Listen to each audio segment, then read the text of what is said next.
this isn't one of those videos which is about how I went from being depressed last year to being happy this year. Actually, I was happy last year and I'm happy this year. This video is about how I went from a place of not being excited about my future to being excited about my future. Last week I made a video about how I got a job working for Ali Abdaal, a YouTuber, and the journey that I've gone on over the past year. And today I actually just want to talk a little bit more about the things that I've had to learn over the past year and the things I've had to educate myself on in order to be able to approach my life in the best way and build a life and a career that I really love. So the first thing I've had to learn about, I need the book. One sec, sorry. Okay, I'm back. So the first thing I've had to learn about is this idea of life design, which I'd never heard about before until I read this book called Designing Your Life by Bill Burner and Dave Evans. And they pioneered this whole thing about life design, which is basically using design thinking, which is the same thinking that is used to design like Apple products and great technology and make movements in the world of engineering. You can use that same style of thinking with your own life. So the design thinking process looks like this. We've got empathize, define, ideate, prototype, test. And in the book, they explain how you can use that same methodology, approach it to your own life and solve the problems that you think you've got about your career and your life and work towards building a life that you really love. And this whole thing was totally new to me, and I actually only read this after I quit my job earlier in the year, but it has really helped me think about how I'm going to build my future and how I'm going to build my life and how to just approach my life generally. So definitely check the book out if you haven't, or watch my kind of boring videos that I made about it. But if you want to turn your life around, this book and this idea of life design is a great sort of methodology and framework to help you approach that problem. So the second thing that I've tried to learn a lot about over the past year is decision making, and that decision making is a skill which you can learn to get better at. I used to get totally paralyzed by big decisions in my life, and I actually now feel a lot more relaxed about big decisions because I feel like I've learned about how humans work, how my mind works, and got some useful decision making like tools and techniques to help me approach big decisions. And it's just so much nicer and more stress-free to go through life feeling like you're better equipped to make big decisions. Our lives and our careers are full of really difficult decisions, so I wanted to find out more about how to make better decisions and educate myself on the decision-making process so that I can be more stress-free and make better decisions overall, because I think if you make better decisions sort of each time over the long term, you're more likely to end up in a place of success. So the number one decision-making tool that I think about most is this idea of 51% decisions, which I've referenced in other videos, and basically it's where you gather all the information you have available to you with a decision that you're trying to make, and you try to get to 51% certainty. So you just know, am I 51% this way or am I 51% this way? And you can decide to make the decision, or you can decide to wait and gather more information to help you make the decision. But the point is, we often expect to reach 100% certainty about decisions, and we'll never get 100% in any decision, no matter how big or small, because you'll never know how any decision will turn out. I use this decision-making tool when deciding to start a YouTube channel, when deciding to quit my consulting job. I think about it a lot on the day-to-day, like what am I going to buy in the supermarket? I just use it as a way of like overriding decisions. I'm like, okay, I'm 51% that way, let's go. And it just helps me every single day get over that hump of making decisions and making difficult decisions. And yeah, I make the wrong decision all the time, but I've learned to be okay with that, and I will make the wrong decision sometimes. I will never know what the future holds, and learning about decision making even at this like tiny top level has just really helped me out over the past year.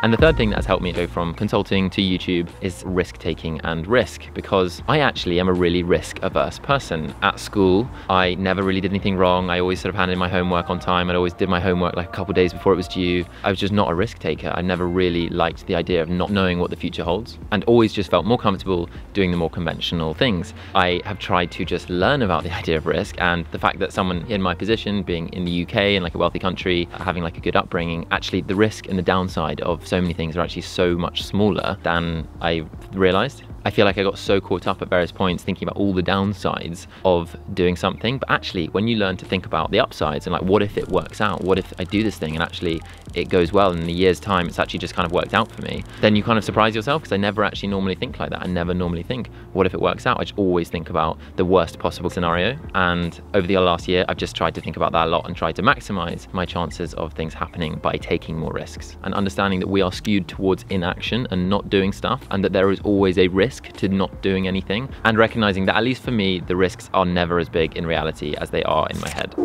The fourth thing I've had to learn a lot about is uncertainty, and this is obviously really related to risk taking, because the reason we don't take risks is because we are uncertain about the future. But being okay with uncertainty and learning to deal with uncertainty is something that I've also thought about separately, which has really helped me make difficult decisions over the past year. Because when I quit my job, I'd actually taken the risk, I'd done the difficult thing of like making the leap and quitting, and then I was just out of it and facing uncertainty. And that was really difficult. Humans, and especially me, love knowing what the future holds. I love certainty and knowing that things are going to work out, but I have learned to also enjoy uncertainty and understanding that even the things that you think are really certain actually always have an element of uncertainty within them. And all of these things are kind of related, like risk and uncertainty and life design and whatever, but it's just useful to articulate each element and understand each element of the whole process, and learning to deal with uncertainty is something that has also really helped me in the past year. Taping something? Yeah, I'm recording something, yeah. Okay, what is it about? I talk about sort of careers a little bit, my life and careers and stuff. I try to, like, I'm sharing, you know, it's like supposed to be somewhat educational, I guess. Have a nice evening. I'll see you later. So the fifth thing that I've learned a lot about over the past year is this idea of accountability, which has been instrumental in keeping me on a certain path, and I've never experienced it before in my life like this. So I've made this contract with myself and with people sort of following that I'm going to post a video every single week and send an email newsletter every single Sunday, and I've told lots of people online and my friends and my family that I'm going to do those things, and being held accountable to it in public is really impactful. It makes it so much harder to go back on something when you've told lots of people you're going to do it. And the reason I tell people I'm going to do it is because I want to do it and I don't want to go back on it. So I make it difficult for myself, and that is just a really powerful force. And sometimes I feel like it can go the wrong way. I've definitely found if I've told people I'm going to do something and then like I haven't actually done it next time they ask, and there have been some difficulties or whatever, and it makes you feel kind of crap. But generally, maybe get going with the thing a little bit and then tell people you're going to stick to it. I find that to be really powerful. The sixth thing that has helped me in the past year is understanding the value in believing in what I am doing. So it sounds kind of vague, but last year when I was doing consulting and stuff, I just wasn't really believing in the work that I was doing that much. I thought like it was useful and important, but I just didn't feel connected to it and believe in it and my specific role. Whereas following the stuff that I really believe in and think is valuable and something that I think relates more to my skills. And when you have things that you think you can be better at and that you really believe in, you just put a little bit more effort in. And I think that like 1% more effort or that 10% more effort and energy and belief makes a massive difference in the long term. If you have a job where you feel like you only want to put the minimum amount of effort in and just kind of get to the end of the day and like tick the boxes and all that kind of stuff, in the long term it hurts you, because someone else who's putting in way more effort and feels engaged and believes in what they're doing, they're just going to put in those extra bits of effort that will take them so much further. So I think it can be fine. You can obviously do jobs where you learn a lot and you don't care as much about the work for like a year or 2 years or whatever, but in the long term, if you really believe in it, it will just give you that edge over everyone else. That will hopefully make you more successful, whatever success means to you. And the final thing is delayed gratification, which is the opposite of instant gratification. So instant gratification is that feeling when you want something and you immediately get the reward. And millennials and Gen Z get accused of enjoying instant gratification a lot. Like if we want food, we can order a takeaway. If we want to feel liked, we can post on social media, all that kind of stuff.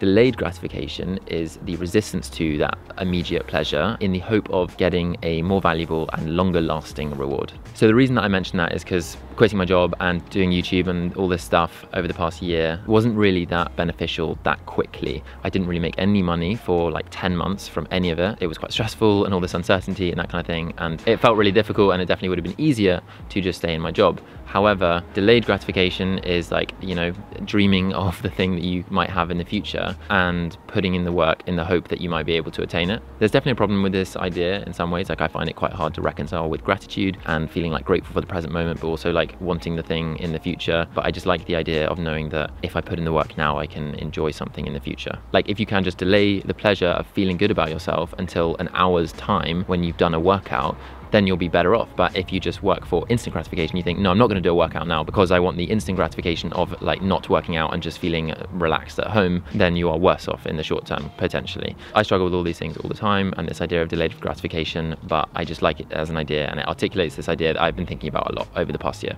So those are some of the things that I have considered over the past year to help me to quote unquote turn my life around. And I thought it would be a good one to follow the one that I made last week about working for Ali Abdaal, a YouTuber, and how I kind of made that switch. If you want to watch that video, click here. Thank you very much for watching. I really appreciate it, and I will see you in the next video.